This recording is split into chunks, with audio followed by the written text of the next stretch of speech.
네, 같이 기도 먼저 드리겠습니다.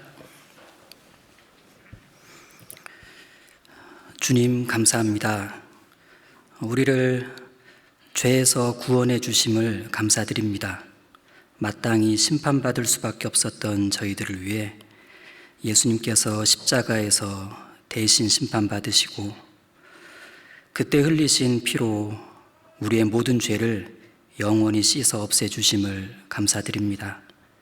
뿐만 아니라 하나님의 자녀로 삼아주셨고 또 교회 가운데 거할 수 있도록 인도해 주셔서 오늘까지 천국 소망을 가지고 주님을 섬기는 신앙생활을 해오고 있습니다. 감사드립니다.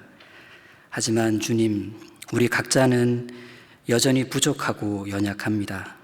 지금까지 도와주시고 인도해 주셨던 것처럼 오늘도 그리고 앞으로도 늘 주님께서 함께해 주시기를 간구드립니다. 연약한 육신에 넘어지는 일이 없도록 도와주시고 또 죄의 유혹에 빠지지 않도록 붙들어 주시고 또 하나님의 선한 일에 무관심하지 않도록 일깨워 주시기를 간구드립니다. 교회가 하는 일에 언제나 함께할 수 있도록 마음과 형편을 주시고 어려운 시기에도 복음 전하는 일에 소홀하지 않도록 우리 모두의 마음을 일깨워 주십시오. 오늘 수요일 말씀을 배우고자 이 시간을 함께하고 있습니다. 주 성령께서 교회에게 주시고자 하시는 말씀만이 선포될 수 있도록 도와주시고 우리 형제자매님들 어느 곳에서 어떤 형편에서 말씀을 듣든지 간에 한 말씀이라도 마음에 새겨지고 심겨져서 이 어려운 시기에도 주님을 향한 신앙이 더욱 앞으로 나아갈 수 있도록 도와주시길 간구드립니다. 시종을 주님께 맡기면서 우리 주 예수님 이름으로 기도드립니다. 아멘. 네. 성경에 대한 몇 가지 재미난 오해가 있습니다. 예를 들어서 레위기는 잠이 안 올 때 읽는 성경이라는 것. 그래서 레위기만 따로 이렇게 머리맡에 두면 좋다는 것. 정말 그런가요?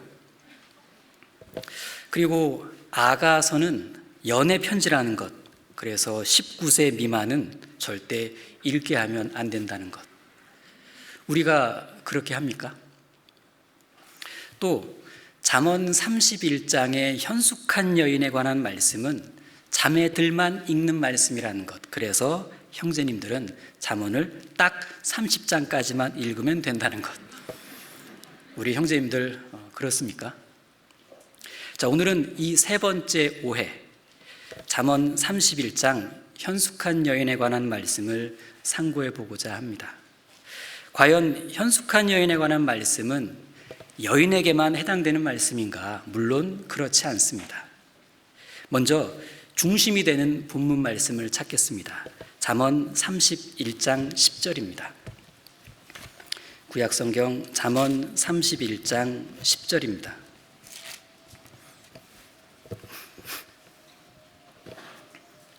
네, 31장 10절 같이 읽겠습니다. 누가 현숙한 여인을 찾아 얻겠느냐? 그 값은 진주보다 더하니라. 네, 지금 읽은 이 10절 말씀부터 쭉 31절 끝절까지 22개 구절이 현숙한 여인에 관한 말씀입니다.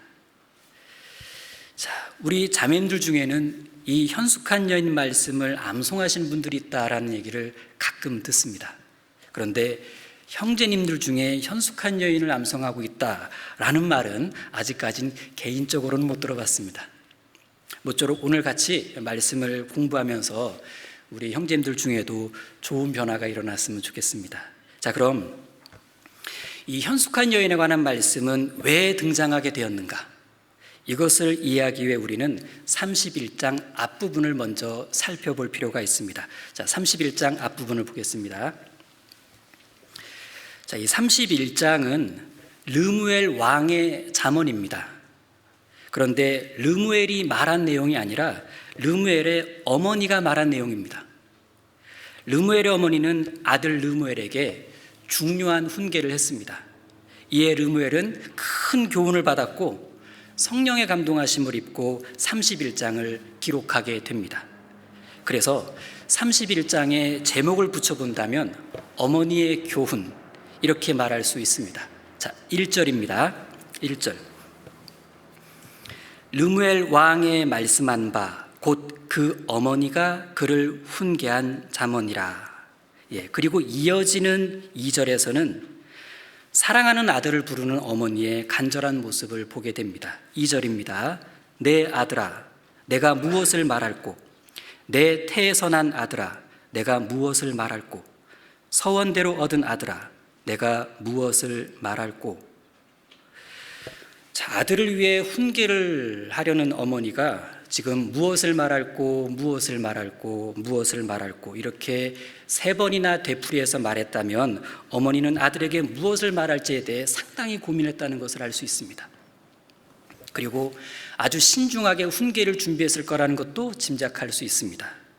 그래서 일단 훈계를 시작했을 땐 정말 중요한 내용을 말했을 것이 틀림없습니다. 지금 어머니는 아들을 이렇게 부르고 있죠. 내 아들아, 내 태에서 난 아들아, 서원대로 얻은 아들아. 마치 주님께서 우리를 부르시는 음성 같지 않습니까? 내 아들아, 내 태에서 난 아들아, 서원대로 얻은 아들아. 우리도 주님의 약속 가운데 태어났습니다. 주님의 십자가 고통 가운데서 자녀로 탄생했습니다. 주님은 르무엘의 어머니보다 더한 사랑으로 우리를 바라보고 계십니다. 주님은 이 시간 아들을 정성스럽게 훈계를 시작하려는 어머니를 통해서 우리에게도 틀림없이 신앙생활에 중요한 지침이 될 만한 교훈을 말씀해 주실 겁니다. 마음을 열고 귀를 기울여 봅니다. 자, 첫 번째 훈계입니다. 3절입니다. 3절. 내 힘을 여자들에게 쓰지 말며 왕들을 멸망시키는 일을 행치 말지어다. 내 힘을, 일단 여기서의 힘은 능력을 말합니다. 특히 열정을 가리킨다고 볼 수 있습니다. 그런데 얼핏 보면 힘을 쏟지 말아야 될 대상으로 여자와 전쟁을 말씀한 것 같은데 다른 번역본을 참조해 보면 실제는 이런 의미라는 것을 알 수 있습니다. 쉬운 성경 번역본을 읽어드리겠습니다. 내 힘을 여자들에게 쏟지 마라. 왕을 멸망시킨 여자들에게 내 기력을 탕진하지 마라. 그러니까 여자에게 힘을 쏟지 말아야 되는데 특별히 왕을 멸망시킨 여자들을 조심하라는 겁니다. 쉽게 풀어보면 이렇습니다. 그동안 여자들이 얼마나 많은 왕들을 타락시켜서 멸망하게 만들었냐. 너 역시 그런 여자들에게 너의 기력을 쏟아붓는다면 너 또한 너의 나라와 함께 망하게 될 거다. 그러니 너의 열정을 여자에게 쏟아붓지 마라. 이런 뜻입니다. 간단히 말한다면 왕으로서 가진 힘과 능력을 엉뚱한 데 쏟지 말라는 뜻입니다. 왕은 자신의 힘과 능력을 나라와 국사를 위해 사용해야지 개인적인 육체적 즐거움을 위해서 낭비해서는 안 된다는 뜻입니다. 한마디로 능력은 절제해서 사용해야 한다는 것이죠. 그리고 열정은 선한 일에 쏟아야 한다는 겁니다. 두 번째 훈계가 4절 5절입니다. 4절. 르무엘아, 포도주를 마시는 것이 왕에게 마땅치 아니하고 왕에게 마땅치 아니하며 독주를 찾는 것이 주권자에게 마땅치 않도다. 술을 마시다가 법을 잊어버리고 모든 간곤한 백성에게 공의를 굽게 할까 두려우니라. 지금 여기 4절에서 반복되는 말씀이 마땅치 아니하고 마땅치 아니하며 마땅치 않도다.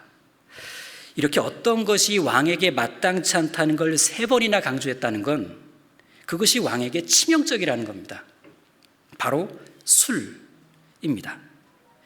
이 술에 대해 5절에서 뭐라고 말씀하고 있냐면 보시면 일단 법을 잊어버리게 한다. 그리고 간곤한 백성에게 공의를 굽게 한다. 이렇게 말씀하고 있습니다.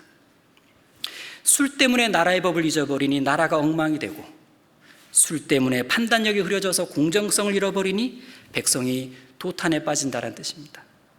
특히 어려움 가운데 있는 백성들은 더 어려움을 겪게 될 거란 뜻입니다. 그래서 어머니는 단호하게 아들 왕 르무엘에게 술을 멀리하라고 훈계하고 있습니다. 자, 좀 전 3절에서 말한 그 힘이 열정이라는 능력을 가리켰다면 여기 4절에서는 지혜라는 능력을 말하고 있습니다. 그 지혜라는 능력이 술을 가까이 하면 사라진다는 겁니다. 술을 가까이 하면 지혜가 사라집니다. 하나님의 법을 아는 지혜가 사라집니다. 그 결과 하나님의 법을 잊고 살아가는 인생이 되고 나아가 왕으로서 하나님의 법대로 공정하게 일을 처리할 수 없게 됩니다. 그래서 술을 멀리하라고 당부하고 있습니다. 절제를 말한 겁니다. 그렇게 함으로써 이 지혜라는 능력을 지켜내라 이렇게 당부하고 있죠. 지금 어머니는 아들에게 이렇게 권고하고 있습니다. 아들아, 너는 능력 있는 대장부란다. 너에겐 열정과 지혜라는 능력이 있는데 혹시 그 열정을 엉뚱하게 여자에게 쏟아부으면 속히 망한다는 것을 명심해라. 그리고 술을 가까이 하면 지혜를 잃어버리게 돼서 하나님의 법대로 살 수도 없고 하나님의 법대로 그걸 가지고 백성을 도울 수도 없다는 것을 명심하거라. 이렇게 훈계를 하고 있습니다. 즉 하나님 앞에 능력 있게 살아가기 위해서는 세상 즐거움과 쾌락에 대해 단단히 절제한다는 것을 당부하고 있습니다. 그러면서 하나님이 주신 능력은 하나님께 영광이 되는 쪽으로 적극적으로 사용해야 되는데 그 대표적인 예로 8절과 9절을 말씀하고 있습니다. 8절입니다. 너는 벙어리와 고독한 자의 송사를 위하여 입을 열지니라. 너는 입을 열어 공의로 재판하여 간곤한 자와 궁핍한 자를 신원할지니라. 자, 여기에 벙어리, 고독한 자, 간곤한 자, 궁핍한 자, 한마디로 온갖 약자들입니다. 그들은 스스로 자기의 사정을 알릴 힘이 없습니다. 능력은 바로 이런 자들을 위해 적극적으로 사용하라는 겁니다. 열정은 이들에게 쏟아야 되는 거고 하나님의 법은 이들을 돕는 쪽으로 지혜롭게 사용되어야 한다는 것이죠. 쉽게 말해 약자 편에 서라는 건데 그것이 바로 능력을 능력답게 사용하는 겁니다.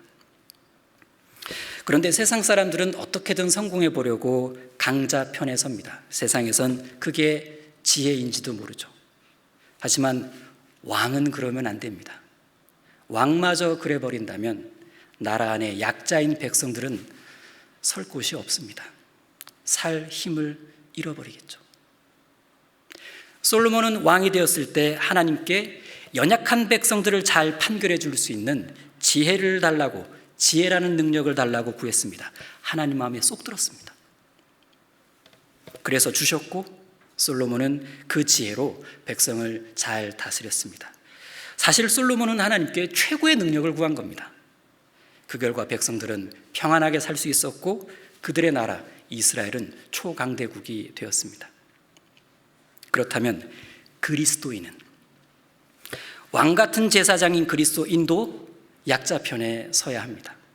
세상 사람들이 유력자들을 주목할 때 우리 그리스도인은 연약한 자를 바라봐야 합니다.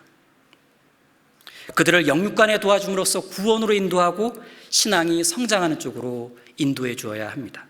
그쪽으로 열정과 지혜를 사용한다면 그는 정말 능력을 제대로 쓰는 대장부인 겁니다.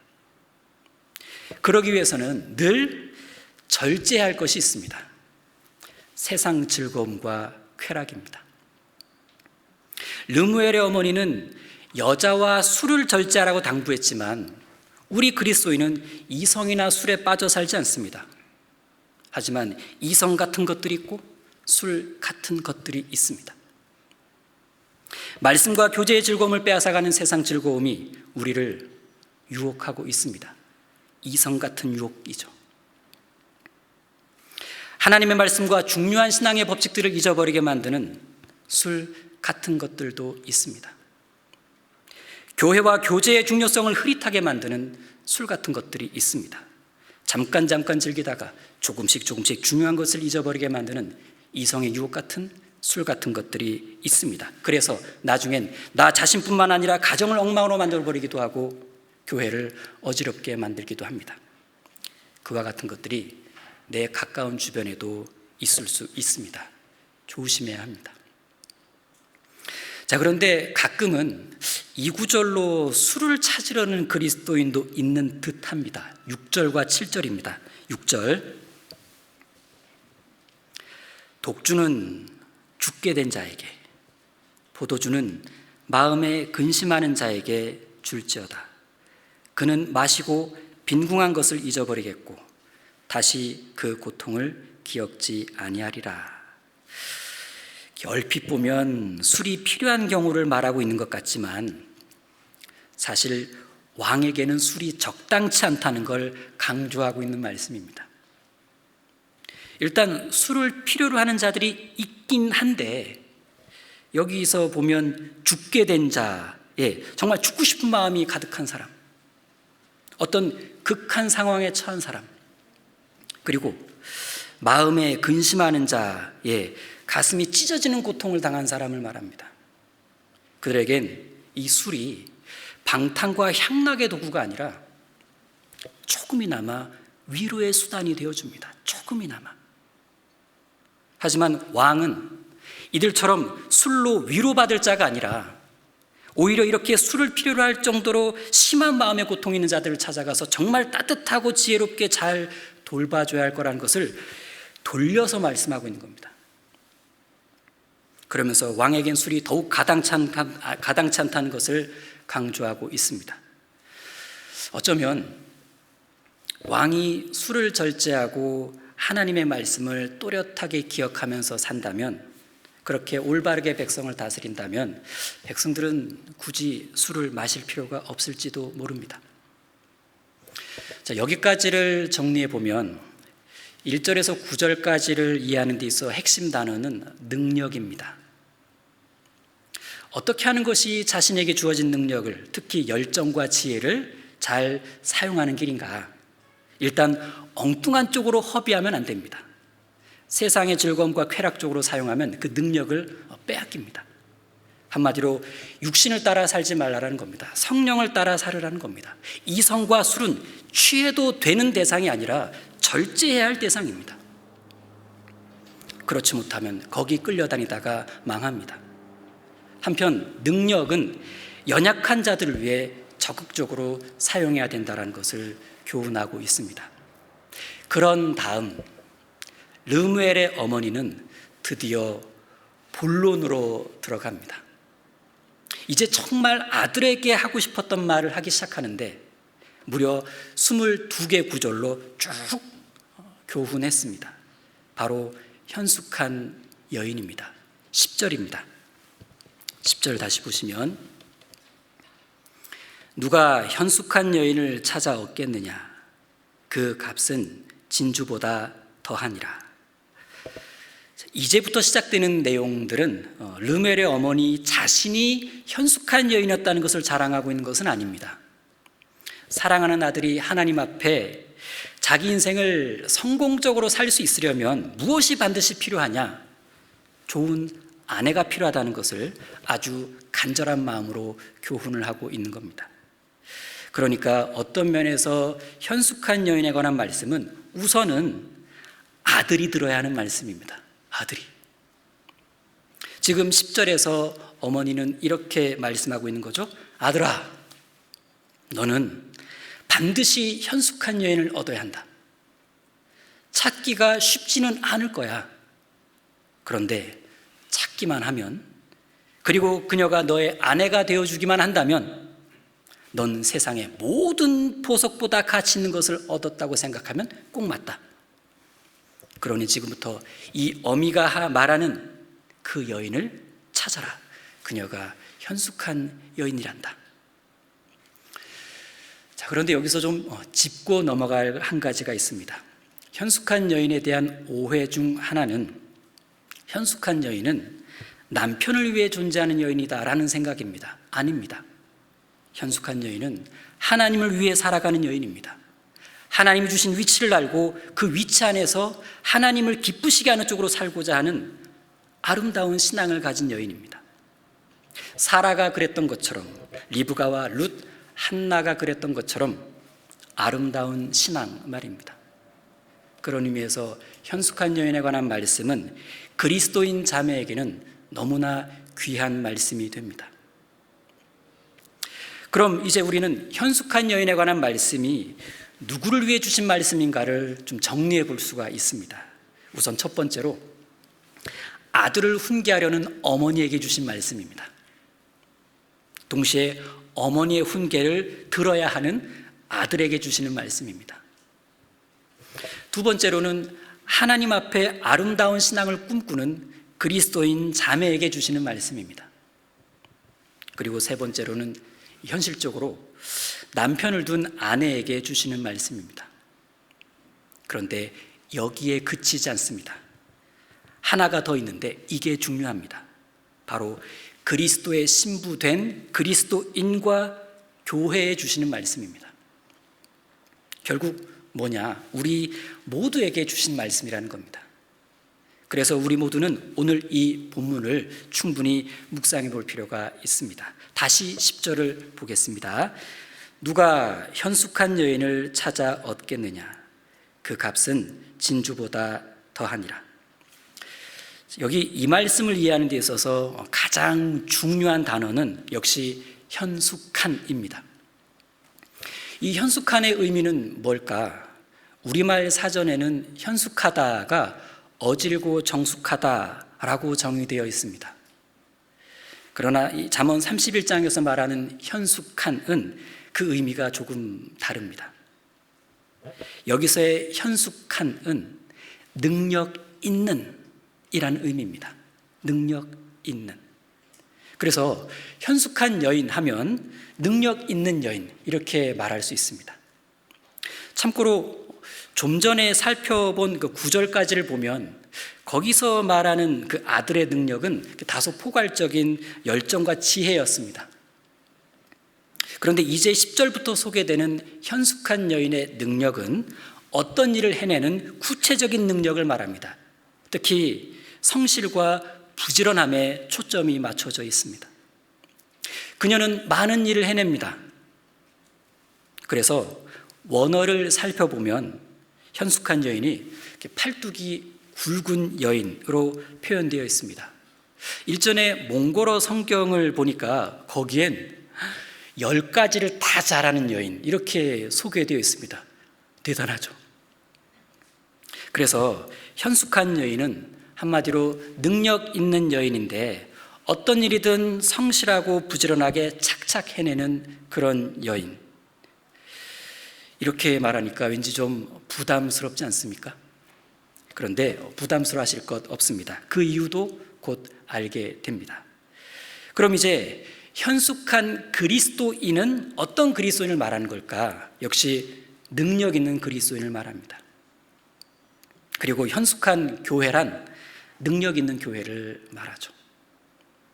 우리는 오늘 현숙한 여인이 가진 구체적인 능력을 살펴보면서 나 역시 능력 있는 그리스도인으로서 어떻게 하면 살아갈 수 있을까? 또 우리 교회는 어떻게 하면 능력 있는 교회로 나아갈 수 있는가를 교훈받을 수가 있습니다. 이제 현숙한 여인이 어떤 능력을 가졌는지 구체적으로 하나하나씩 살펴보겠습니다. 11절과 12절입니다. 11절 그런 자의 남편의 마음은 그를 믿나니 산업이 핍절지 아니하겠으며 그런 자는 살아있는 동안에 그 남편에게 선을 행하고 악을 행치 아니하느니라. 네, 그런 자의 남편의 마음은 그를 믿나니 여기서의 그런 자는 현숙한 아내를 말합니다. 현숙한 아내의 남편의 마음엔 아내를 믿는 마음이 있습니다. 쉽게 말해 안심이 되는 거예요. 그런데 여기서 아내를 믿는다는 건 아내의 정조나 지조를 말하는 것이 아닙니다. 아내의 능력을 말하는 겁니다.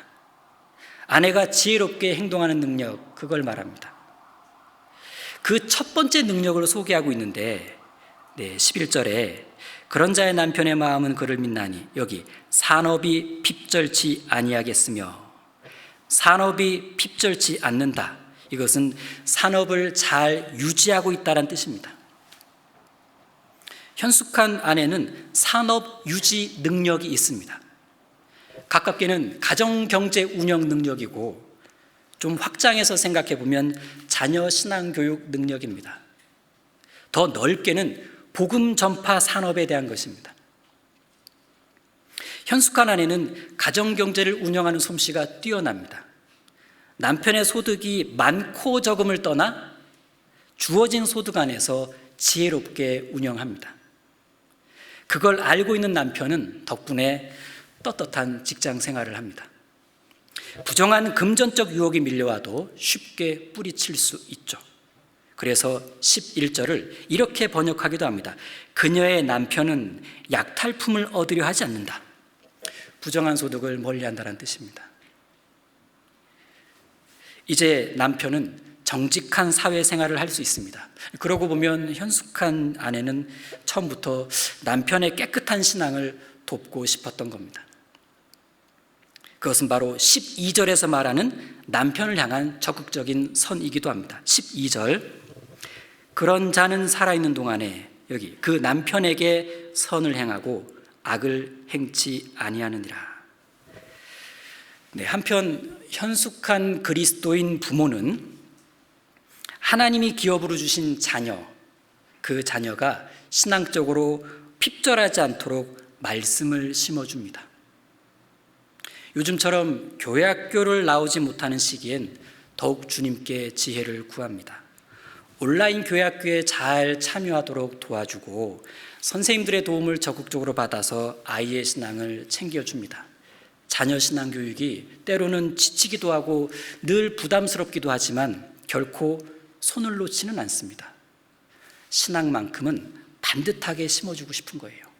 이런 굳건한 마음부터가 능력입니다. 한편 현숙한 그리스도인이 모여있는 교회는 결코 복음 산업이 핍절하지 않습니다. 모일 수 있는 시기이든 쉽게 모일 수 없는 시기이든 영향을 받지 않습니다. 무조건 복음 산업에 집중합니다. 그것이 신랑 되시는 주님께 최고의 선을 행하는 길이라는 것을 알고 있기 때문에 그렇습니다. 12절처럼 말이죠. 다시 보시면 그런 자는 살아있는 동안에 그 남편에게 선을 행하고 악을 행치 아니하느니라. 그래서 주님은 안심하실 겁니다. 그런 자의 남편의 마음은 그를 믿나니. 그리고 교회 운영과 관련해서 산업이 핍절치 않는 교회가 있습니다. 능력 있는 교회죠. 현숙한 교회는 교회 운영 솜씨가 뛰어나서 교회 살림이 알뜰합니다. 형제 자매들의 귀한 헌금이 한 줌의 낭비도 없게 하려고 노력합니다. 교회 안의 물질이 최대한 영혼을 건지는 쪽으로 집중되도록 하기 위해서 뛰어나게 기획을 합니다. 이것이 탁월한 현숙함입니다. 현숙한 교회는 산업이 핍절치 않는 것은 물론이고 해외로까지 눈을 돌립니다. 해외 선교에 거침이 없습니다. 넉넉해서가 아니라 알뜰해서입니다. 그 결과 땅끝까지 복음을 전하라는 주님의 명령에 적극 순종하는 멋진 교회가 되죠. 더욱 능력 있는 교회, 현숙한 교회가 되는 겁니다. 자, 한 가지 주목할 것은 여기 12절에 보시면 그런 자는 살아있는 동안에, 여기 살아있는 동안에 이 부분입니다. 살아있는 동안에, 살아가는 모든 날들을 말합니다. 좋은 날뿐만 아니라 특별히 힘들고 어려운 시기, 고통과 슬픔의 시기를 모두 포함합니다. 그런 모든 날들 속에서 한결같이라는 뜻입니다. 그렇습니다. 현숙한 아내는, 현숙한 그리스도인은 주변 상황이 바뀌었다고 태도를 바꾸지 않습니다. 한결같이 자기 위치에서 해야 할 일을 합니다. 이것이 능력입니다. 힘든 시기에도 변함없이 남편의 권위를 세워줍니다. 어려운 시기에도 교회 지체로서의 역할을 소홀히 하지 않습니다. 주님께 마음을 드리고 시간을 드리고 물질을 드리고 체력을 드립니다. 현숙한 교회는 어려운 시기일수록 복음의 사활을 겁니다. 그건 누가 시켜서가 아닙니다. 어려운 시기일수록 복음으로 위로받을 자들이 많다는 것을 잘 알고 있기 때문에 그렇습니다. 그것이 능력입니다. 이제부터 현숙한 여인의 보다 적극적인 능력, 바로 부지런하고 성실한 삶이 소개가 됩니다. 13절입니다. 13절, 그는 양털과 삼을 구하여 부지런히 손으로 일하며, 그는 양털과 삼을 구하여, 양털과 삼, 옷을 만드는 소재입니다. 양털은 겨울옷, 삼은 여름옷. 이 두 가지를 다 구한다는 건 겨울과 여름을 모두 대비하겠다는 뜻입니다. 누구를 위해? 사랑하는 가족을 위해서.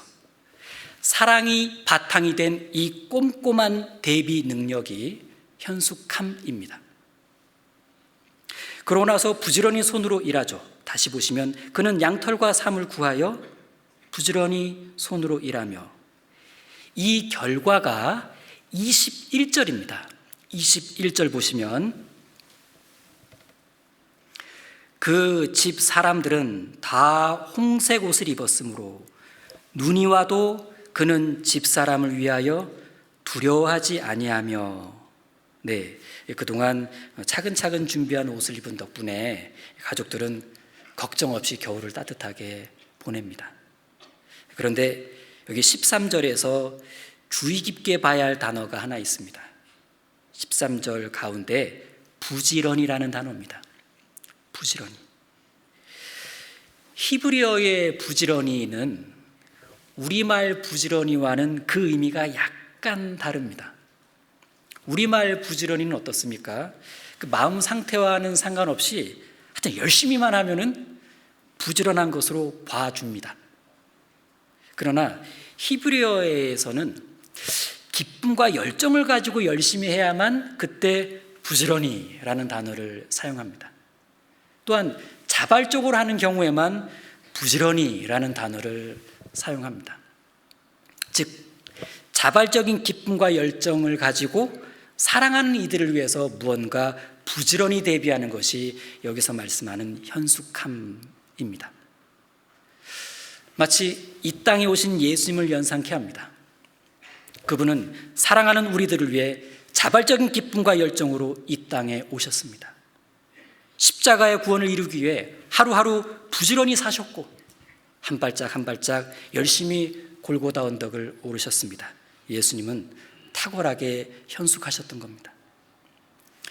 그럼 궁금한 것이 하나 생깁니다. 어떻게 하면 이렇게 부지런할 수 있을까? 어떻게 하면 자발적인 기쁨과 열정이 생길 수 있을까? 답은 순수한 사랑입니다. 남편에 대한 순수한 사랑이 남편과 관련된 일을 부지런히 하게 합니다. 가족에 대한 애틋한 사랑이 가족과 관련된 일을 부지런히 할 수 있게 합니다. 교회를 향한 순수한 사랑이 교회를 부지런히 하게 하죠. 사랑이 열심을 내게 만듭니다.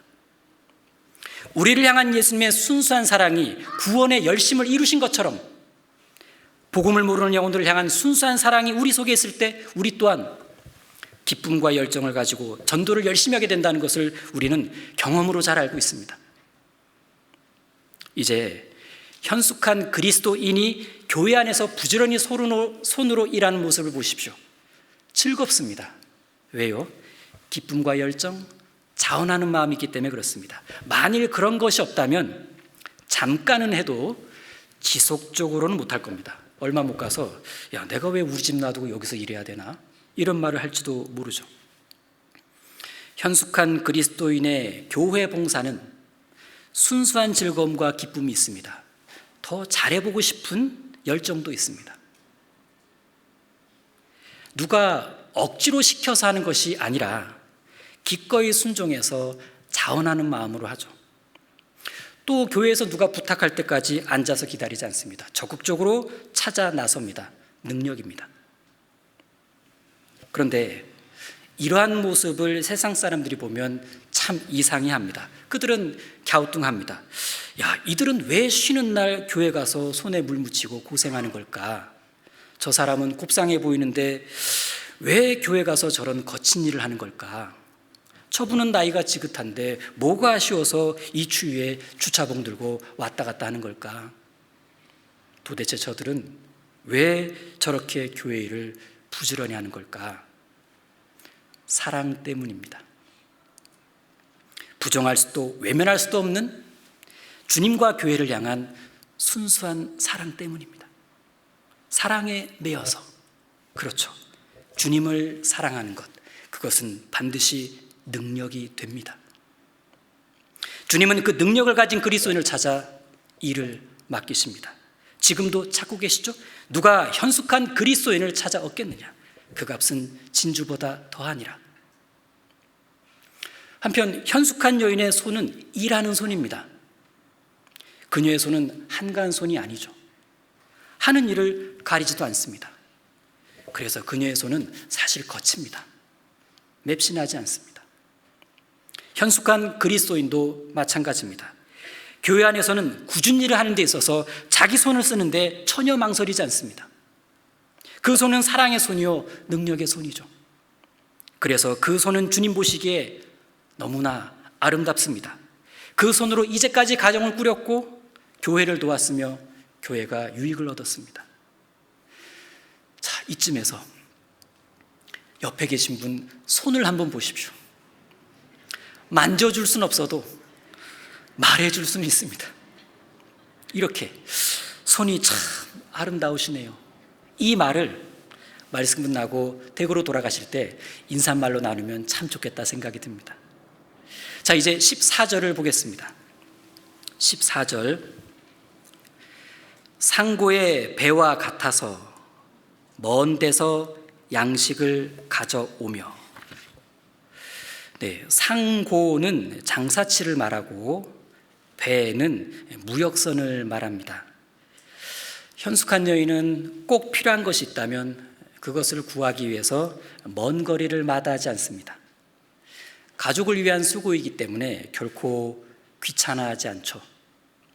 사실 그 멀리 가서 구해오는 물건은 일단 값이 저렴합니다.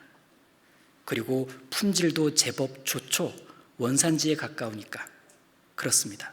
현숙한 여인은 비용을 조금이라도 줄이기 위해, 조금이라도 좋은 것을 구하기 위해 이런 적극적인 수고를 합니다. 이것이 능력이라는 겁니다. 상고의 배와 같은 정신이다 라고 말할 수 있습니다. 14절 다시 보시면 상고의 배와 같아서 먼 데서 양식을 가져오며. 네, 이러한 그 상고의 배와 같은 정신은, 이 적극적인 수고는 우리 신앙생활에도 반드시 필요합니다. 무엇보다 그 영혼의 양식을 얻는 데 있어서 적극적인 수고가 필요합니다. 만일 말씀을 먹는 일에 있어서 편리한 쪽으로만 생각을 한다면 요즘 같은 스마트 온라인 시대에 정말 쉽고 편리하게 말씀을 접할 수 있습니다. 굳이 눈 비 오는 날 주일 아침에 주차 대란을 겪어가면서까지 교회당에 올 필요가, 비집고 들어올 필요가 없겠죠. 굳이 뜨거운 여름에 휴가 날짜 맞춰서 1만 명 북적거리는 공주수양관에 가가지고 따닥따닥 붙어 앉아서 말씀을 들을 필요가 없을 겁니다. 왜요? 불편하니까. 편리한 방법이 얼마든지 있으니까. 온라인 말입니다. DVD 말입니다. 유튜브 말입니다. 그러나 우리는 확신합니다. 좀 더 애써서 주일 말씀을 들으러 올 때, 더욱 애써서 수양회에 참석할 때, 그때 하나님께서 더욱 놀라운 사랑의 은혜를 베풀어 주신다는 것을 우린 압니다. 모름지기 말씀은 회중 가운데서 들어야 깨달음이 커지고, 전도는 성령의 역사가 불같이 일어나는 수양관에 담가야 여리고 성도 무너집니다. 우리가 경험으로 깨달은 성경의 진리입니다. 또한 우리가 요즘 충분히 경험하고 있는 것 중에 하나는 강당에 앉아서 말씀을 들을 때와 집에서 혼자 인터넷으로 말씀을 들을 때는 그 차이가 어마어마하다라는 겁니다. 비록 국가의 시책에 따라서 어쩔 수 없이 교회당에 오지 못하는 경우가 꽤 되지만 그렇다고 뻔히 신앙의 손해를 계속 볼 수만은 없죠. 그래서 어떤 분들은 두 가정이 함께 모여 주일 말씀을 듣기도 합니다. 세네 분이 함께 모여 말씀을 듣고 교제를 하기도 합니다. 어떤 경우엔 네 사람이 모여 실속 있게 전도 집회를 하기도 합니다. 이렇게 적극적으로 합니다. 현숙함입니다. 어떻게든 신앙이 후퇴하는 것을 막으려고 적극적으로 기회를 만들어내려는 이러한 노력은 현숙한 그리스도인의 상고정신이 아닌가라는 생각을 해봅니다. 이어서 15절을 보시겠습니다. 15절, 밤이 새기 전에 일어나서 그 집 사람에게 식물을 나눠주며 여종에게 일을 정하여 맡기며. 네, 드디어 자매님들이 가장 부담스러워하는 구절이 나타났습니다. 밤이 새기 전에 일어나서. 어떤 분은 이 구절만 빼면 내가 현숙한 연애 해볼 만하다 그러시기도 하던데, 자, 일단 보겠습니다. 현숙한 여인은 그 누구보다 먼저 일어나서 가족들을 위해 준비하고 하루를 계획합니다. 출근할 사람, 학교 갈 사람, 식사부터 해서 이것저것 챙겨줍니다. 그 집사람에게 식물을 나눠주며. 비록 새벽잠을 이기고 일어나는 것은 쉽지는 않지만 가족들을 잘 내보내야 잘 돌아온다는 것을 알기 때문에 일어납니다. 이렇게 현숙한 여인의 능력 중 하나가 잘 내보내는 일입니다. 한편 현숙한 그리스도인은 일찍 활동합니다. 어떤 형제자매님은 교회당에 일찍 오죠.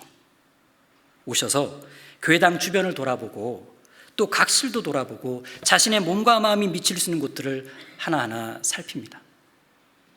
현숙한 그리스도인은 일찍 활동하다 보니 지각 안 합니다. 말씀 시간에도 지각하지 않고 교제 시간에도 늦지 않고 봉사 시간도 잘 지킵니다. 오히려 여유를 가지고 교회 식구들에게 이렇게 커피를 나눠주기도 합니다. 그래서 한때는 15절을 이렇게도 읽어봤습니다. 15절 다시 보시면 이렇게 읽어봤었거든요. 아침부터 일찍 와서 그 집사람에게 커피도 나눠주며. 요즘은 좀 실행이 어려운 말씀인데, 자, 그리고 여기서 그 집사람에게 식물을 나눠준다는 것에는 영혼의 양식도 포함될 겁니다. 현숙한 여인이라면 틀림없이 가족들에게 그렇게 했을 거예요. 그러니까 현숙한 여인에게 어떤 능력이 있었냐? 가족 신앙을 챙기는 능력, 가족들의 신앙에 필요한 영적 양식을 챙겨주는 능력이 있었다는 겁니다. 그리고 15절 뒷부분에 여종에게 일을 정하여 맡기며, 여종에게 일을 정하여 맡기며 라는 말씀처럼 현숙한 그리스도인 부모는 매일매일 자녀들에게 신앙의 과제들을 줍니다. 신앙의 과제들을 이렇게 나눠주죠. 매일 머릿돌과 찬빛을 할 수 있게 챙겨줍니다. 매일매일 주암송과 월암송을 3번씩 소리내어 읽을 수 있도록 챙겨주죠. 다그치거나 재촉하지 않고 자기 의지를 가지고 해볼 수 있도록 지혜롭게 자녀를 권면합니다. 뿐만 아니라 자녀들로 하여금 집안일을 돕도록 아이들 수준에 맞게 일을 나누어 줍니다. 자녀들이 자기만 하는 이기적인 사람으로 자라지 않도록 가정의 일을 함께 할 수 있게 훈련합니다. 집사람에게 일을 정하여 맡기는 이러한 가정 교육이 능력입니다. 다음 16절입니다. 16절, 밭을 간품하여 사며 그 손으로 번 것을 가지고 포도원을 심으며. 밭을 간품하여 사며 그 손으로 번 것을 가지고 포도원을 심으며. 여기에 산다, 번다, 심는다 이런 표현들을 보아 알 수 있듯이 현숙한 여인은 아주 적극적으로 활동합니다. 살 때는 간품해서 샀고 벌 때는 자기 손으로 벌었고 심을 때는 자기가 번 것을 가지고 심었습니다. 그럼 여기에 밭을 간품하여 사며에서 간품은 뭘 말하는 걸까? 오늘 꼭 기억해야 할 단어 중 하나입니다. 간품하면 일단 신중함입니다. 신중하게 꼼꼼히 살피는 것을 간품이라고 말하죠. 그래서 뭔가를 살 때 간품한다는 건 과연 필요한가? 그리고 적절한가? 이것을 살핍니다. 만일 어떤 목적을 이루는데 적절하게 필요하다면 비용이 좀 들더라도 사죠. 그 다음에 살 때는 꼼꼼하게 물건의 상태를 살핍니다. 비교적 저렴한지도 알아봅니다. 이렇게 간품하자면 꼭 해야 하는 일이 한 가지 있습니다. 바로 발품을 파는 일입니다. 그래서 간품은 곧 발품이다, 이렇게 말할 수도 있습니다. 우린 교회 일과 관련된 일일수록 더욱 간품하죠. 개인적인 것은 적당히가 되어도 이상하게 교회 일과 관련된 것에는 예민할 정도로 간품합니다. 때론 자기 자신이 좀 과한 게 아닌가 이렇게 생각되기도 하지만 아닙니다. 정상입니다. 주님의 일을 위한 간품이기 때문에 그렇습니다. 그럼 현숙한 여인이 간품을 하는 이유가 뭘까? 알뜰하기 때문입니다. 가정경제를 운영하는 솜씨가 뛰어나기 때문이죠. 그래서 현숙한 여인의 간품 실력은 앞서 살펴본 11절에 산업이 핍절치 아니하겠으며로 연결이 됩니다. 현숙한 교회도 마찬가지죠.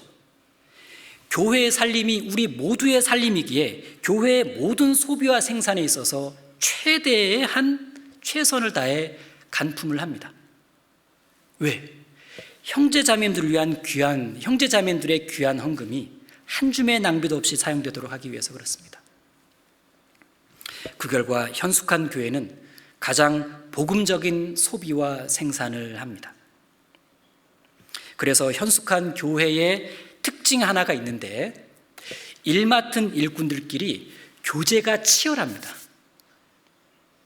교회 일을 위한 치열한 교제, 그것이 바로 간품입니다.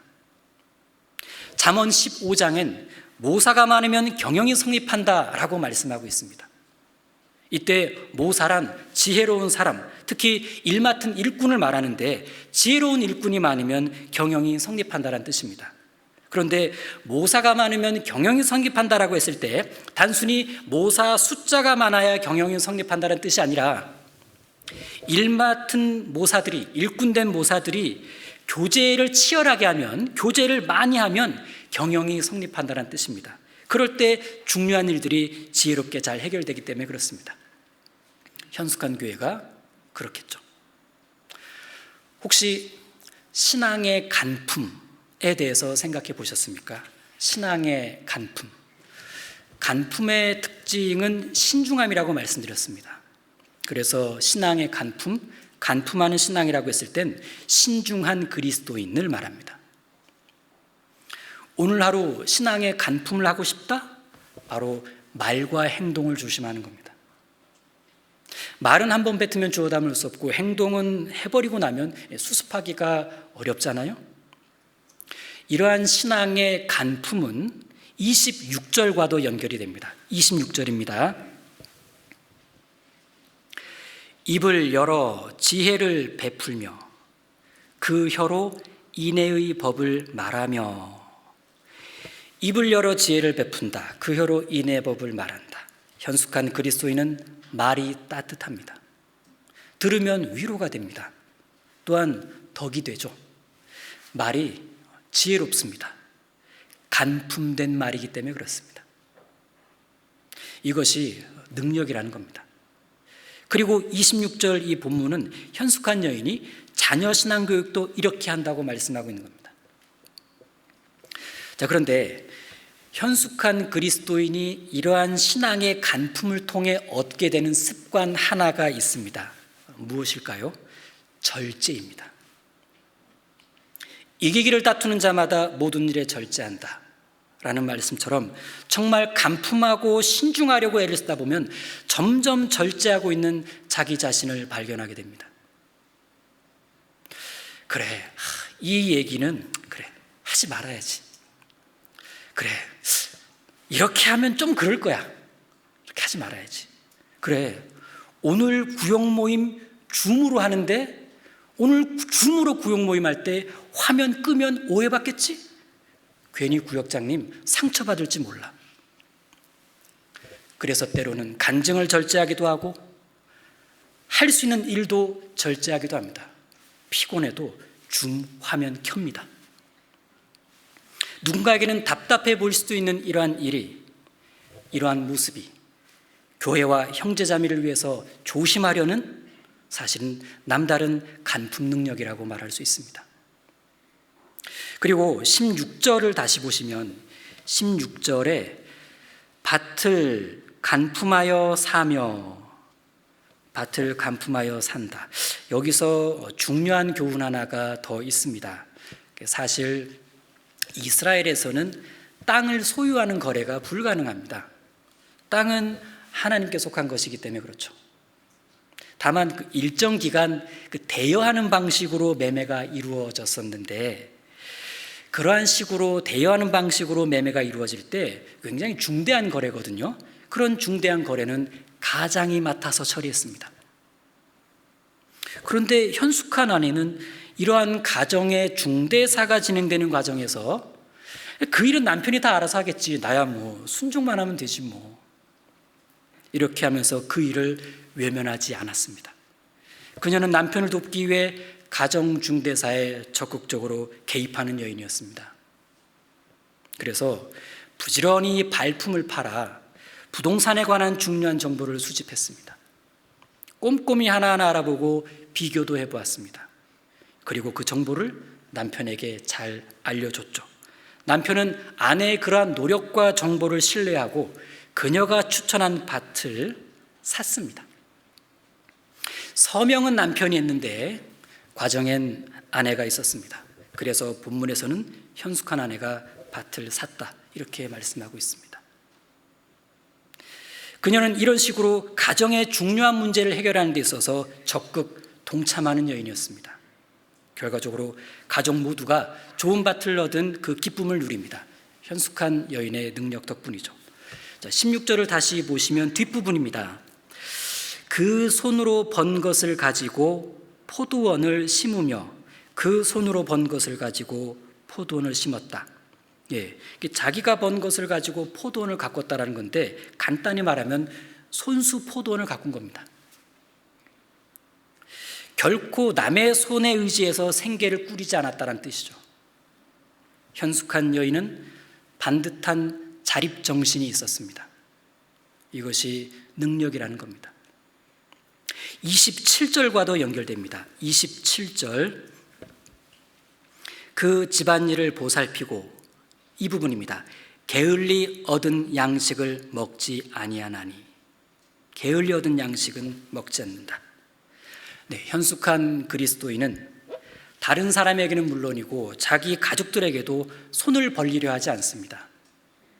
디모데전서 3장엔 성숙한 그리스도인이라면 외인에게서도 선한 증거를 얻어야 한다라고 말씀하고 있습니다. 그렇습니다. 그리스도인답게 그리스도를 증거하면서 살자면 빈궁한 중에도 주변 가족들에게 경제적 도움을 구하기보다는 오히려 때마다 궁색하지 않게 선물을 할 수 있어야 합니다. 결국 목적이 전도 아니겠습니까? 어떤 그리스도인 가족들은 그럽니다. 야, 우리 집 아무개는 참 열심히 산다.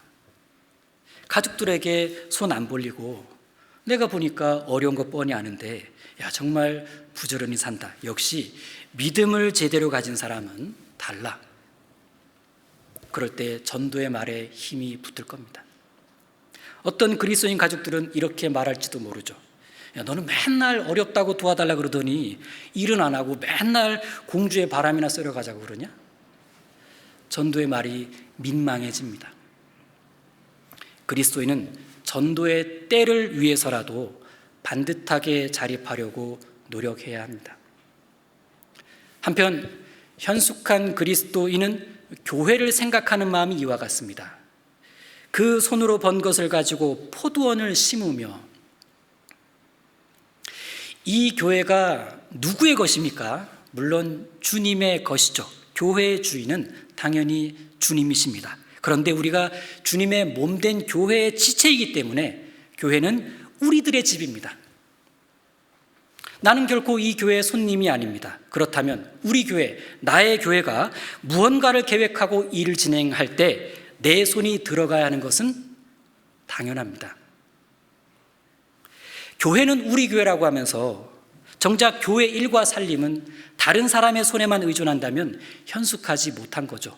미숙하다고 말할 수 있습니다. 그래서 16절을 지금 읽은 부분을 이렇게 다시 읽어보면 교훈이 됩니다. 보시면 내 손으로 번 것을 가지고 교회를 심으며, 내가 몸담고 있는 교회에 내 손이 들어가게 하는 것이 능력이라는 겁니다. 그리고 우리에겐 이 능력이 있습니다. 그 증거가 여러 곳에 있는데 특별히 공주 수양관에 있죠. 우린 우리 손으로 번 것을 가지고 수양관을 심었습니다. 그리고 감사하게도 정말 많은 열매를 거두어왔습니다. 때때로 교회에서는 작정이라는 것도 합니다. 건축이나 선교와 관련해서 작정이라는 것을 가끔 합니다. 그럼 이때 이 작정이 뭐냐? 결국은 자기 손으로 번 것을 가지고 포도원을 심기로 결심하는 일입니다. 이는 곧 현숙한 그리스도인으로서 살아볼 수 있는 또 한 번의 기회를 얻은 셈이기도 하죠. 그러면 이렇게 살자면 17절처럼 하는 것이 필요합니다. 17절입니다. 힘으로 허리를 묶으며 그 팔을 강하게 하며, 힘으로 허리를 묶으며 그 팔을 강하게 한다. 한마디로 다부지게 사는 겁니다. 사실 현숙한 여인이 지금까지 살아온 것을 보자면 이거 대충 해서는 어림도 없었을 겁니다. 대장부처럼 허리를 묶고 성실하게 부지런히 살았어야 감당할 수 있었을 겁니다. 에베소서 6장 14절 말씀처럼 진리의 띠로 허리를 바짝 묶고 살았어야 시험과 유혹도 이길 수 있었을 겁니다. 그렇게 살아옴으로써 그녀의 팔은 점점 강해졌습니다. 17절을 다시 보시면 힘으로 허리를 묶으며 그 팔을 강하게 하며, 어떤 분은 현숙한 여인이 헬스를 좋아했나 보다 이렇게 생각하시는데 절대 그렇지 않습니다. 이 말씀은 현숙한 여인이 골격이 좋고 몸이 좋았다는 것이 아닙니다. 신앙이 좋았다는 겁니다. 신앙이. 현숙한 여인은 마음이 풀어질 즈음에 말씀으로 다시 마음을 묶을 줄 알았습니다. 그것이 능력이죠. 한편 그 팔을 강하게 하며 팔이 점점 강해졌다, 이 뜻입니다. 팔이 점점 강해졌다. 어느 날 갑자기 대단한 능력이 생긴 것이 아니라 매일매일 성실하게 하니까 팔이 힘이 점점 강해진 겁니다. 그렇다면 우리도 할 수 있습니다. 당장에 큰 일을 시작해야 능력 있는 그리스도인이 되는 것이 아닙니다. 작은 일이라도 오늘부터 꾸준하게 성실하게 시작하면, 내가 할 수 있는 일부터 시작하면 머지않아 능력 있어집니다. 현숙해집니다. 주님께서 그렇게 도와주실 겁니다. 이것이 바로 그 팔을 강하게 하며입니다. 자, 다음 18절과 19절입니다. 18절, 자기의 무역하는 것이 이로운 줄을 깨닫고 밤에 등불을 끄지 아니하고 손으로 손뭉치를 들고 손가락으로 가락을 잡으며. 18절에 자기의 무역하는 것이 이로운 줄을 깨닫고, 여기서 무역은 장사를 말하는데 현숙한 여인은 자기가 장사를 하면 경제적으로 상당히 득이 된다는 것을 알았습니다. 그래서 밤에도 쉬지 않고 장사와 관련된 일을 준비했습니다. 밤에 등불을 끄지 아니하고. 자, 현숙한 그리스도인이 그렇습니다. 그는 자기가 교회 일을 좀 더 수고하면 교회에 유익이 된다는 것을 잘 압니다. 그래서 바쁜 하루를 마감하는 저녁 시간에 휴식을 뒤로하고 밤에도 교회와 관련된 일을 집에서 하기도 합니다. 피곤한 밤 같지만 아름다운 밤, 능력 있는 밤을 보내고 있는 중입니다. 자, 그럼 지금 읽은 본문에서 현숙한 여인은 밤에 어떤 일을 한 걸까? 19절이죠? 19절 다시 보시면 손으로 손뭉치를 들고 손가락으로 가락을 잡으며 실을 뽑아 옷감 만드는 일을 한 겁니다. 손뭉치에서 무명실을 뽑아냈을 거고 삼에서 배실을 뽑아내가지고 그걸 가지고 고급스러운 속옷이나 허리띠를 많이 만들어서 도매상에게 넘겨서 이윤을 제법 남겼는데 24절입니다. 24절 그는 배로 옷을 지어 팔며 띠를 만들어 상구에게 맡기며 자, 그럼 이제 이런 의문이 하나 듭니다. 과연 르무엘의 어머니가 추천하고자 했던 1등 신부감이란 이렇게 장사를 잘해서 고소득을 올리는 아내였을까? 과연 하나님은 그런 여인이 진주보다 귀한 여인이라고 성경에 소개하고 싶으셨던 걸까? 우리가 일단 상식적으로 판단해 볼 수 있는 부분 중 하나는 현숙한 여인은 결코 재산 증식에 몰두하는 여인은 아니었을 거라는 겁니다. 그녀는 신앙인입니다. 하늘 소망을 가지고 사는 여인이기 때문에 이 땅에 미련이 없습니다. 그래서 그녀가 자기가 일하는 것이 제법 유익이 된다는 것을 깨달았을 때 그때 여기서 말하는 그 유익이란 가정경제를 운영하는 데 있어 필요한 약간의 물질적 유익을 말하는 거라는 걸 짐작할 수 있습니다. 그 약간의 물질적 유익. 가정엔 가끔씩 약간의 물질적 유익이 필요하다고 생각될 때가 있습니다. 그 이유가 경제적으로 어렵기 때문일 수도 있고 어딘가 도울 일이 있어서 그럴 수도 있습니다. 그럴 때 현숙한 여인은 손을 놓거나 방관하지 않는다라는 거예요. 그녀는 필요한 약간의 물질적 유익을 얻기 위해서 뭔가를 합니다. 능력을 발휘하는데 그녀가 찾은 일이 바로 옷감을 만드는 일이었습니다. 그건 그녀가 잘할 수 있는 일이기도 했죠. 어쩌면 현숙한 여인이 의류사업이나 섬유회사를 차렸었더라면 정말 잘했을 거예요. 하지만 그녀는 그런 쪽에 마음을 두는 여인이 아니었습니다. 그녀는 오히려 이른 아침 가족들을 잘 챙겨 내보내는 쪽에 가치를 두었습니다. 알뜰한 가정 살림의 지혜를 모았고 남편의 정직한 사회생활을 독려했죠. 돈을 버는 재능은 있었어도 우선은 남편을 돕는 일에 자기 위치를 두었습니다. 어떤 일을 하더라도 가정에 딱 필요한 거기까지만 벌고 아내와 어머니로서의 역할에 집중하기로 했습니다. 아내와 어머니의 자리는 누가 대신해 줄 수 없는 하나님이 부여해 주신 자리라는 것을 알았기 때문에 그렇습니다. 디도서 2장 5절에서는 아내의 역할을 이렇게 말씀합니다. 집안일을 하며. 물론 여기서의 집안일이란 밥하고 설거지하고 빨래하는 것을 말하는 게 아닙니다. 그건 일종의 소소한 일이죠. 집안일이란 가정의 대소사 전부를 말합니다. 아내가 가족들과 관계된 대소사를 잘 챙겨야 가정이 잘 지켜집니다. 그래서 다른 번역에서는 집안일을 하며 이 부분을 집을 잘 지키며 이렇게 번역하고 있습니다. 그리고 우리가 보고 있는 잠언 31장 27절을 보십시오. 27절 그 집안일을 보살피고 이렇게 말씀하고 있죠. 이 일이 바로 아내와 어머니에게는 결코 후순위가 될 수 없는 일이라는 겁니다. 그렇게 그녀는 어떤 분명한 신앙적인 기준을 가지고 일상적인 신앙생활을 파괴하지 않는 범위 내에서 일을 했습니다.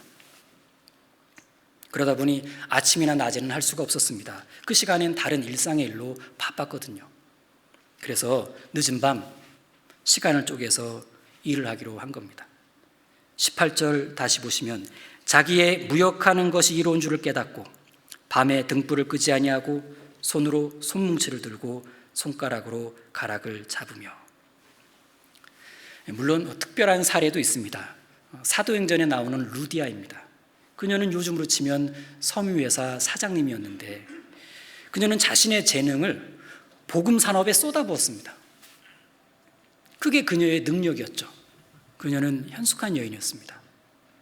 결국 아내가 직장 생활을 하는 것에 대한 기준은 과연 그것이 주님께 영광이 되느냐, 이 부분으로 판단해 볼 일이라 생각이 됩니다.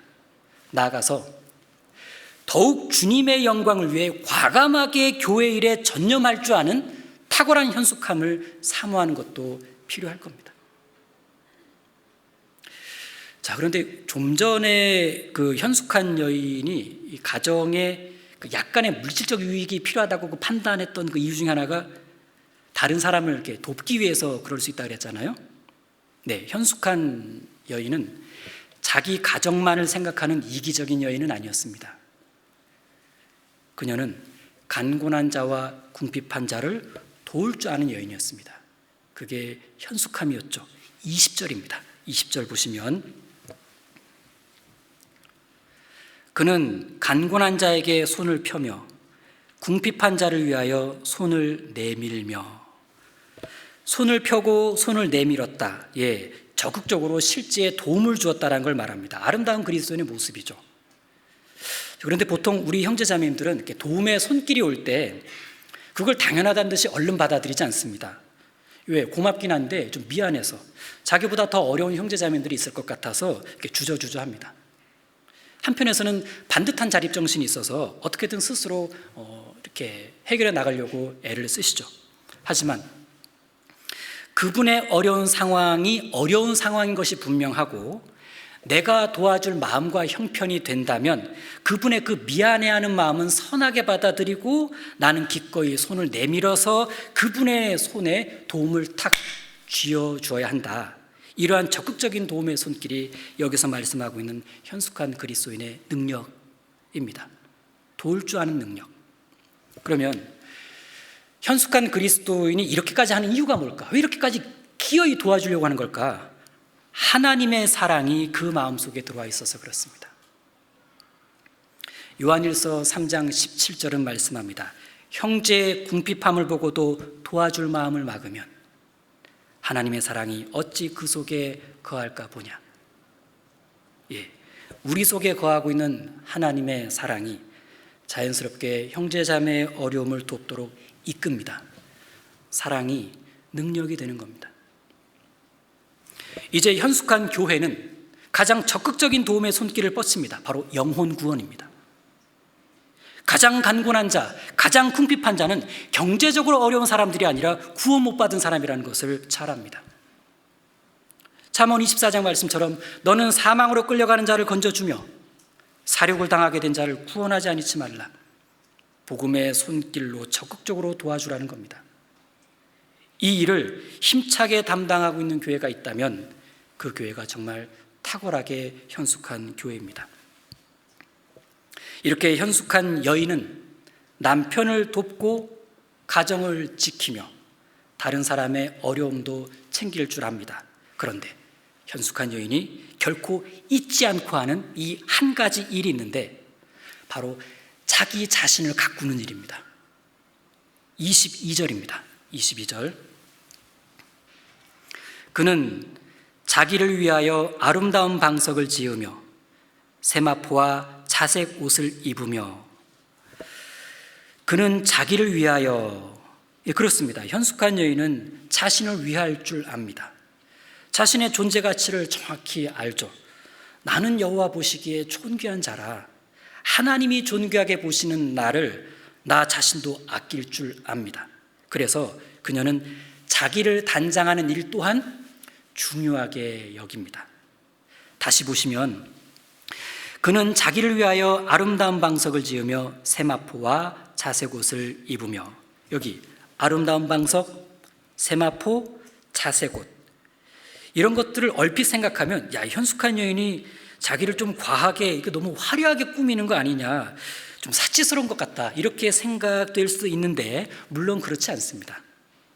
사치스럽게 꾸민 것이 아니라 본연의 아름다움을 포기하지 않은 겁니다. 그녀는 그리스도인으로서의 건강한 자존감을 가지고 있습니다. 자신을 진정으로 사랑할 줄 압니다. 남편과 자식 뒷바라지하거나 자신의 존재를 잊고 살아가는 여인이 아닙니다. 경제적 어려움 때문에 돈 버는 일에만 매몰되어서 살아가는 여인도 아닙니다. 집안일에 포로가 되어 헐렁한 티셔츠와 몸빼 하나만 입고 축구라고 일을 하는 여인도 아닙니다. 그녀는 자신을 사랑할 줄 압니다. 그 모습이 바로 여기에 아름다운 방석, 세마포, 자색옷입니다. 여기서 아름다운 방석, 아름다운 방석이란 이부자리를 말합니다. 자기와 가장 밀접한 부분 중 하나가 바로 잠자리죠. 거기에 사용되는 이부자리를 잘 가꾼 거예요. 자신을 배려하는 쪽으로 상당히 신경을 잘 쓴 겁니다.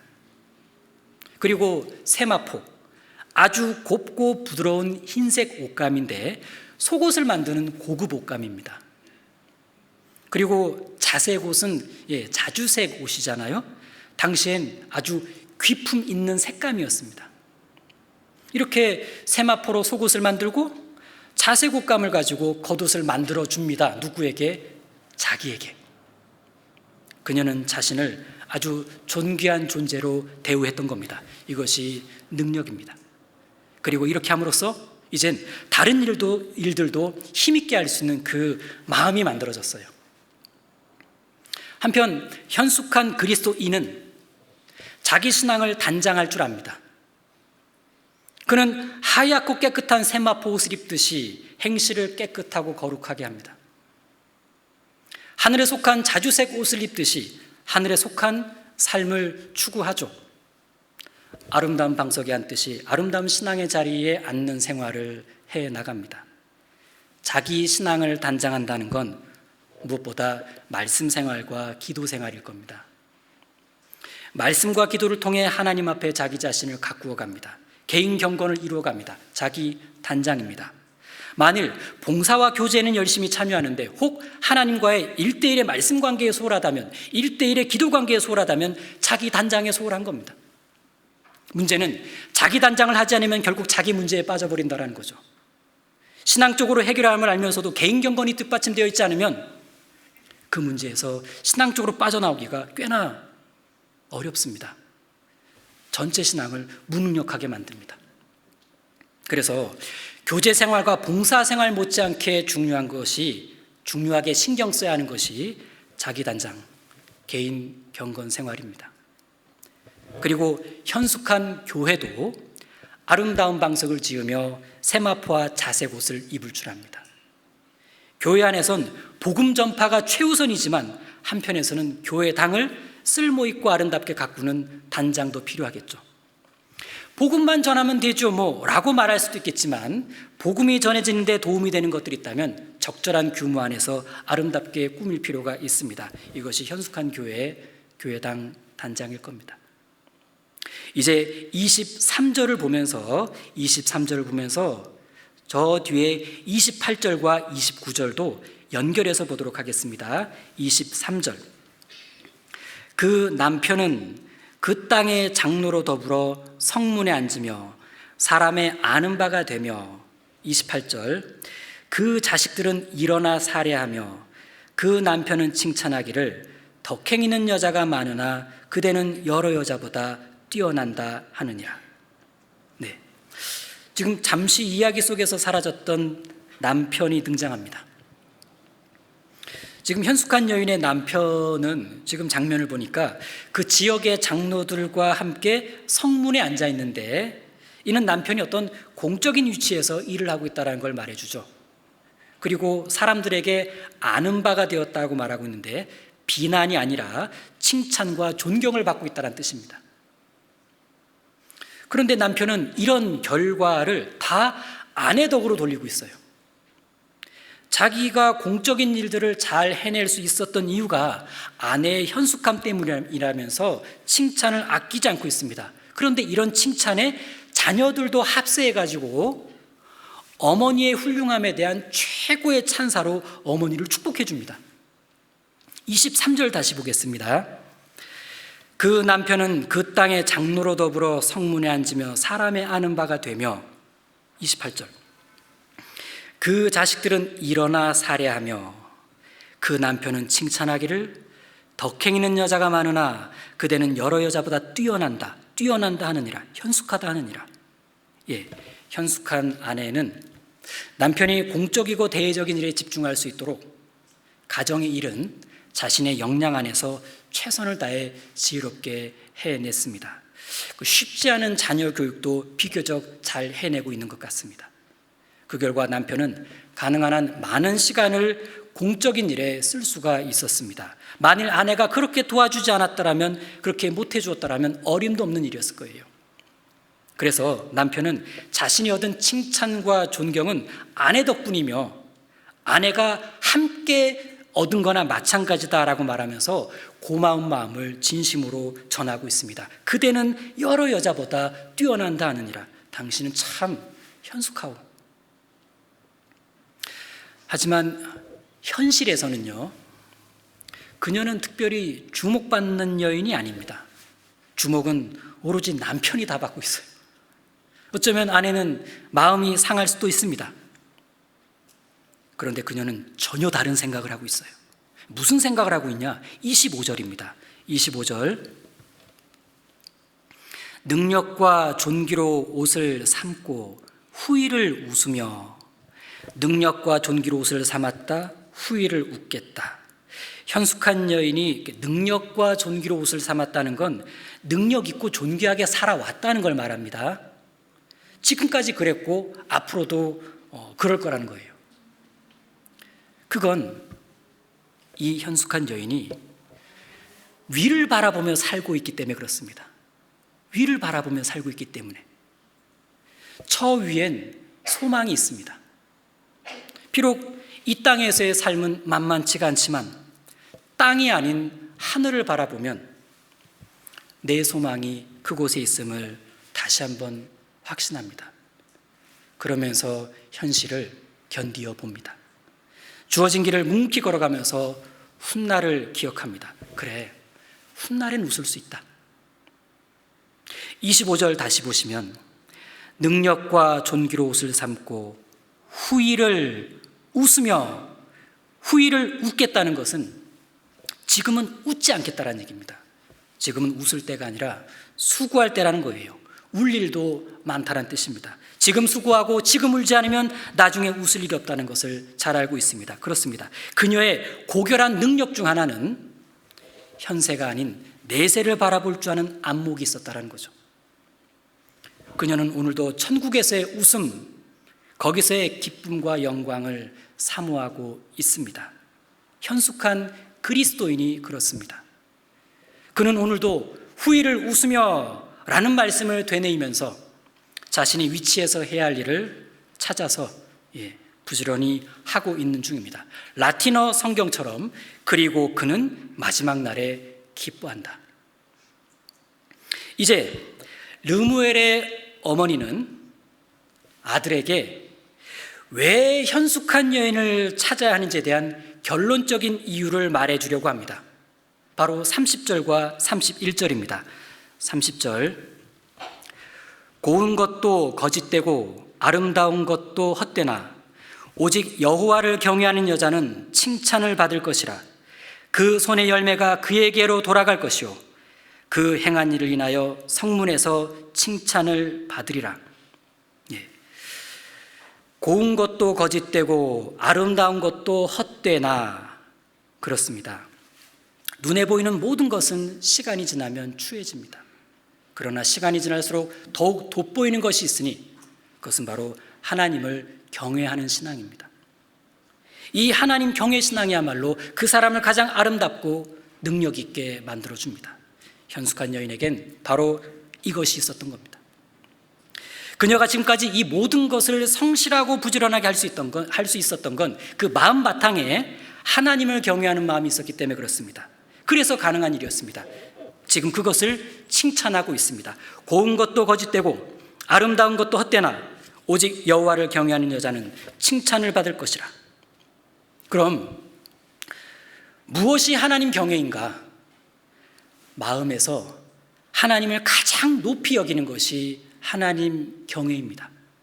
그래서 그분의 말씀이 최고의 기준이 되고 그 말씀에 최선을 다해 순종하면서 살아가는 것, 그것이 하나님 경외입니다. 그러면 무엇이 하나님을 경외하게 만드는가? 은혜입니다. 얼마나 비참한 죄인에서 얼마나 기가 막힌 구원을 받았는지를 생각할 때, 그 은혜를 생각할 때 하나님을 내 마음의 보좌에 기꺼이 모십니다. 그 아래에서 주님을 마음 깊이 사랑하죠. 이젠 그분의 뜻대로 살겠다, 그분의 은혜에 보답하며 살겠다, 그런 소원을 갖게 됩니다. 이제 말씀이 곧 하나님이시기 때문에 말씀을 따라 살려 합니다. 그렇게 하나님을 경외하는 삶으로 나아갑니다. 현숙한 그리스도인이 그렇습니다. 그에겐 말씀이 삶의 기준입니다. 말씀이 하루하루를 살아가는 힘이 되어주죠.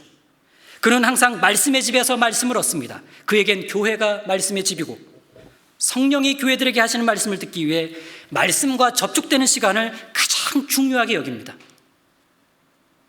그는 말씀 앞에서는 늘 한 발짝 물러섭니다. 자기 생각이 말씀을 앞설까 봐 두려워하죠.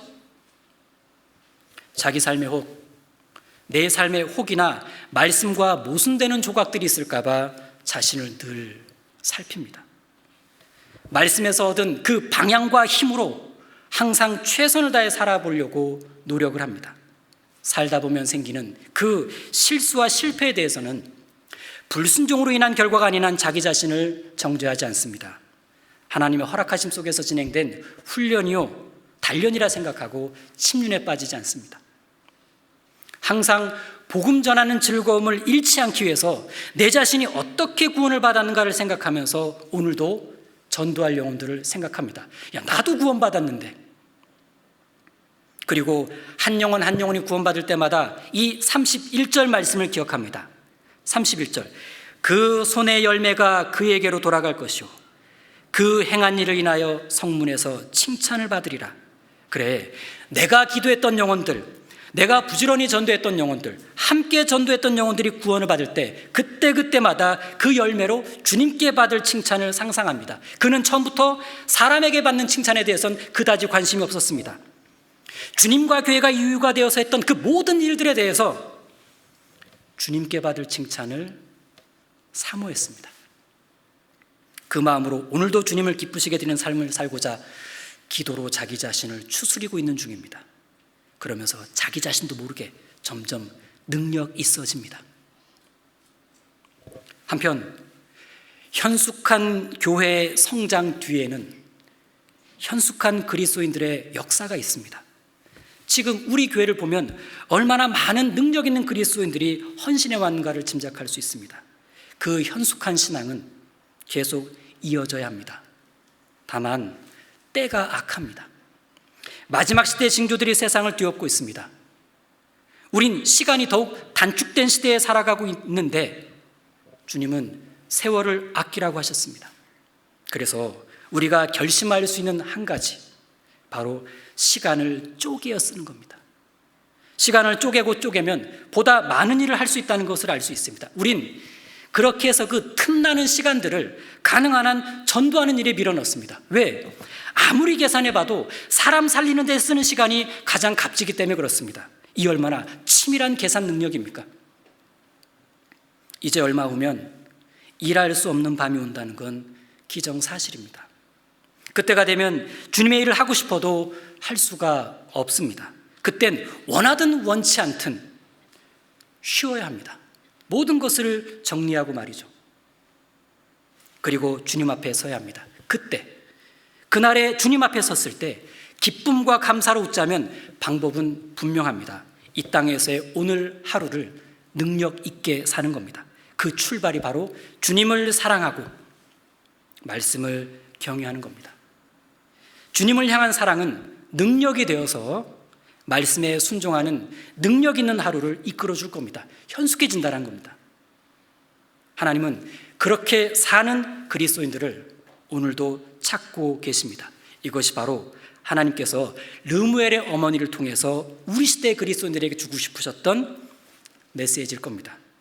자, 처음에 찾았던 10절 말씀을 다시 한번 읽고 마치겠습니다. 31장 10절입니다. 누가 현숙한 여인을 찾아 얻겠느냐? 그 값은 진주보다 더하니라. 기도하고 마치겠습니다.